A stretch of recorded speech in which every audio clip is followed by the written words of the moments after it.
नमस्कार मित्रांनो, दिव्य संस्कृती या चॅनलवरती आपणा सर्वांचे स्वागत आहे. मित्रांनो, आज आपण श्रवण करणार आहोत अधिक मास महात्म्य अध्याय 9. उपवासाचे महत्त्व. श्री गणेशाय नमः, श्री सरस्वते नमः, श्री कुलदेवताय नमः, श्री गुरुभ्यो नमः, श्री पुरुषोत्तमाय नमः. लक्ष्मी म्हणाली, जगन्नाथा, पूर्वाध्यायातील त्या सावित्रीचा पती आपला धनलोभ आणि कंजूसपणा सोडून पुढे सतत अन्नदानात आपले द्रव्य खर्च करू लागला. ती त्याची उपरती म्हणजे भगवंताच्या सतत नामस्मरणाचे, त्याच्या बायकोच्या व्रताचे फळच म्हणायचे. त्याने भुजंगाला नकळत दूध दिले आणि मग सहस्र भोजनांचे अन्नदान केले. त्या अन्नदानाची पुण्याई श्रेष्ठ तर खरीच, पण अधिक मासात जर उपोषण केले तर त्याचीही पुण्याई थोरच असते, असे तुम्ही मला सांगितले होते. तर अशा उपवासाच्या पुण्याईबद्दलची एखादी कथा मला सांगावी.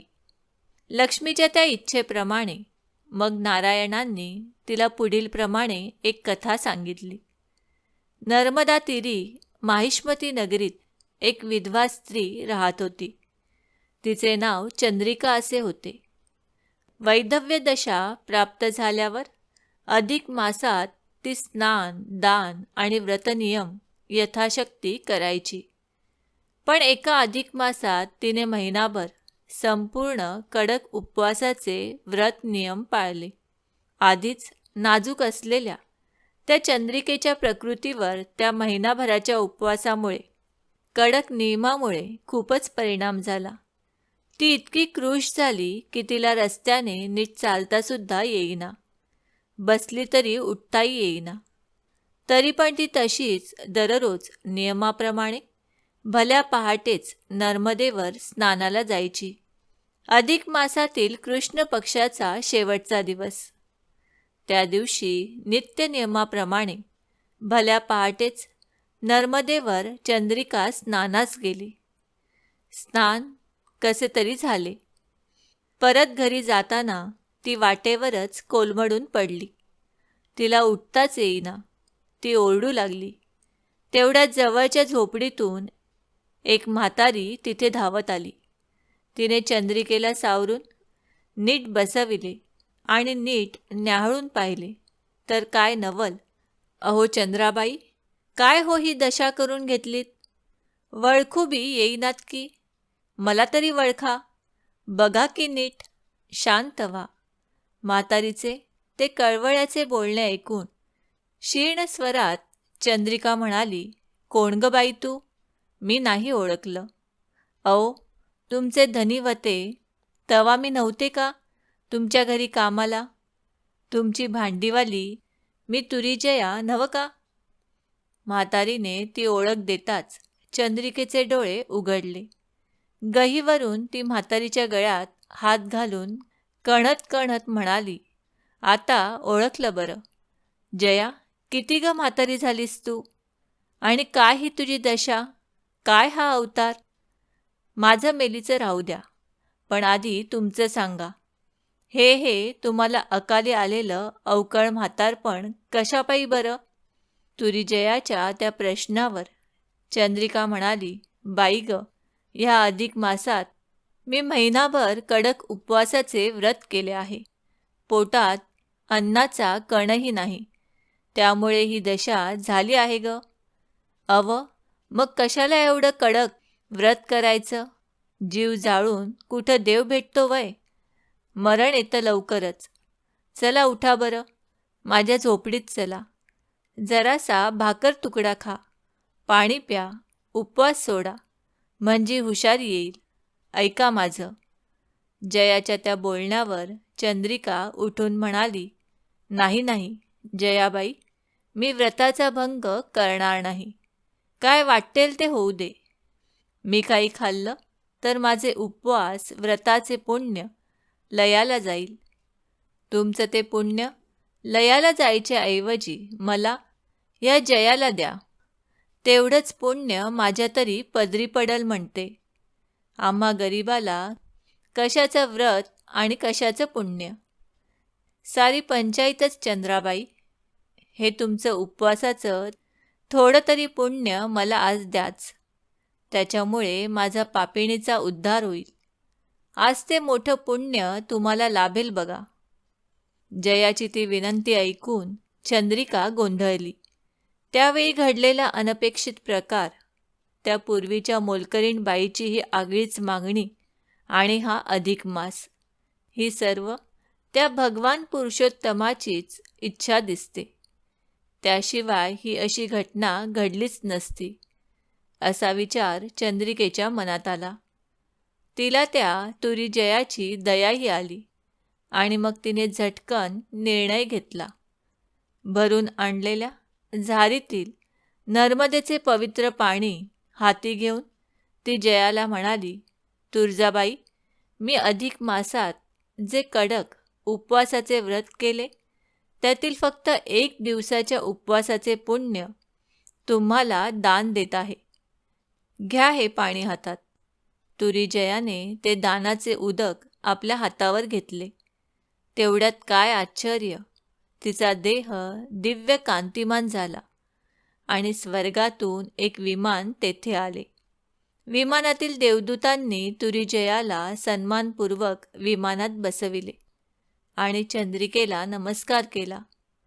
वरवर जाणाऱ्या विमानातून तुरी जयाने हात जोडून चंद्रिकेला नमस्कार केला आणि ती आनंदाने ओरडली, वळख राहू द्या चंद्राबाई, लय उपकार झाले, येते मी. तो अघटित चमत्कार पाहून चंद्रिका आश्चर्याने थक्क झाली. अधिक मासातील 1 दिवसाच्या उपवासाची एवढी पुण्याई, तर मग संपूर्ण महिनाभर कडक उपवासाचे केवढे फळ. देवदूतांनी मला का बरं त्या विमानात घेतलं नसेल, असा विचार करीत ती कशीबशी घरी गेली. चंद्रिकेच्या मनात सारखा तोच विचार यायचा, पण उत्तर सापडत नसे. त्यानंतर 5 अधिक महिने निघून गेले. चंद्रिकेचे व्रत चालूच राहिले. पुढे ती खरोखरच म्हातारी झाली. चंद्रिका एकदा तीर्थयात्रेला काशी वाराणसी क्षेत्रात आली. तिने गंगा स्नान केले, काशी विश्वनाथाचे दर्शन घेतले, क्षेत्र प्रदक्षिणा केली. त्यावेळी आणखी एक चमत्कार झाला. काशीनाथ नावाचा एक तरुण चंद्रिकेपुढे आला.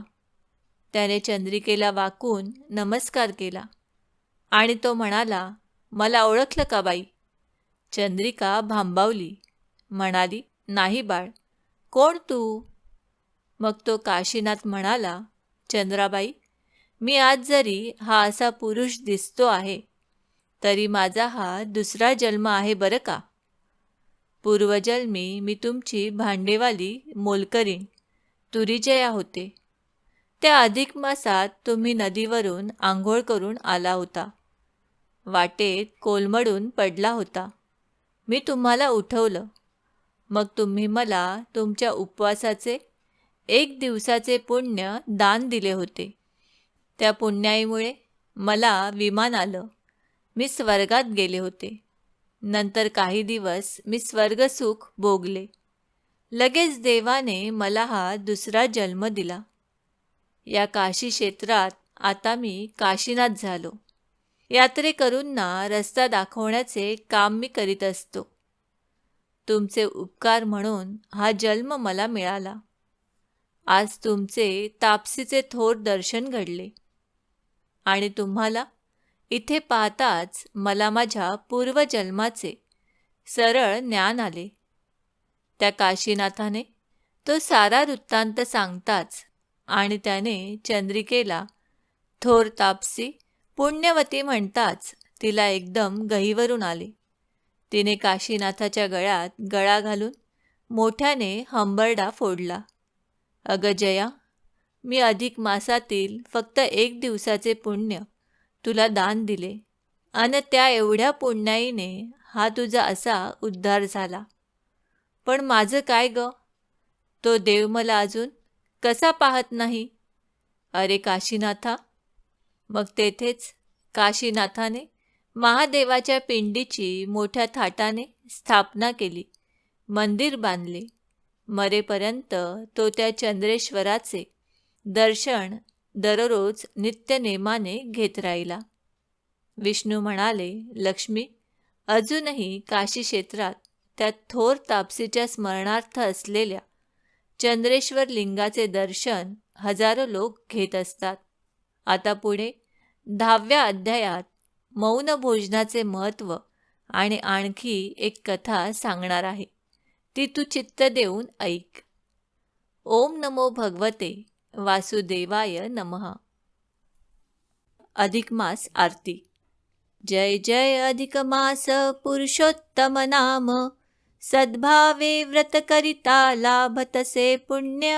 जय जय जय जय जय जय जय जय जय जय अधिक मास पुरुषोत्तम नाम, सद्भावे व्रत करिता लाभतसे पुण्य. जय जय जय जय. दीन म्हणून कृष्णे उद्धार केला, निज नामे पुरुषोत्तम धन्य तुला केला. दाने त्यागे स्नाने पूजा जपमाला, व्रताचरण फलदायी निश्चय ठरविला. निस्वार्थे परमार्थे हरिसी तू दैन्य, सद्भावे व्रत करिता लाभतसे पुण्य. जय जय जय जय जय जय जय जय जय जय अधिक मास पुरुषोत्तम नाम, सद्भावे व्रत करिता लाभतसे पुण्य. जय जय जय जय. पुरुषोत्तम महिमा तो दुर्वासे कथिला, मेधावी कन्येला तो नच आवडला. परिशिव पूजा करण्या सांगून या तिजला, पांडव पत्नी म्हणून जन्मधन्य केला. वनवासी पंडू सूता कथिले महिमान, सद्भावे व्रत करिता लाभतसे पुण्य. जय जय जय जय जय जय जय जय जय जय अधिक मास पुरुषोत्तम नाम, सद्भावे व्रत करिता लाभतसे पुण्य. जय जय जय जय. अधिक मासा माझी दाने जे देती, दीप निरंतर देवा पुढे लावी. राधा कृष्णांची ही पूजा जे करीती, अथवा उपवासा मास भरी धरिती. अनारसे तेहतीस माता दान, सद्भावे व्रत करिता लाभतसे पुण्य. जय जय जय जय जय जय जय जय जय जय अधिक मास पुरुषोत्तम नाम, सद्भावे व्रत करिता लाभतसे पुण्य. जय जय जय जय. दृढ धन्व्याला पोपट करितो उपदेश, गतजन्मीची सांगे पुण्याई त्यास. अधिक मासी घडता स्नाने उपवास, पुनरुज्जीवन लाभे मृत तत्पुत्रास. सुदेव विप्रासी फल प्राप्त पूर्ण, सद्भावे व्रत करिता लाभतसे पुण्य. जय जय जय जय जय जय जय जय जय जय अधिक मास पुरुषोत्तम नाम, सद्भावे व्रत करिता लाभतसे पुण्य. जय जय जय जय. राणी मणिग्रीवाते उग्रदेव बोले, पुरुषोत्तम मासाते व्रत त्या सांगितले. त्याला पुढच्या जन्मी सुख प्राप्त झाले, चित्रबाहू म्हणून या वैभव भोगियले. सहज जरी व्रत घडले तारी होई धन्य, सद्भावे व्रत करिता लाभतसे पुण्य. जय जय जय जय जय जय जय जय जय जय अधिक मास पुरुषोत्तम नाम, सद्भावे व्रत करिता लाभतसे पुण्य. जय जय जय जय. कदर्यु आख्यान नारायण कथिती, दुर्गती होऊनिया प्राप्त पुण्यांती. वानर जन्मातूनी स्वर्गाची प्राप्ती, मास उपवासे तया होईती. कथा पुराणामधल्या कित्येक अज्ञ सद्भावे व्रत करिता लाभतसे पुण्य. जय जय जय जय जय जय जय जय जय जय अधिक मास पुरुषोत्तम नाम. सद्भावे व्रत करिता लाभतसे पुण्य. जय जय जय जय जय जय जय जय जय जय.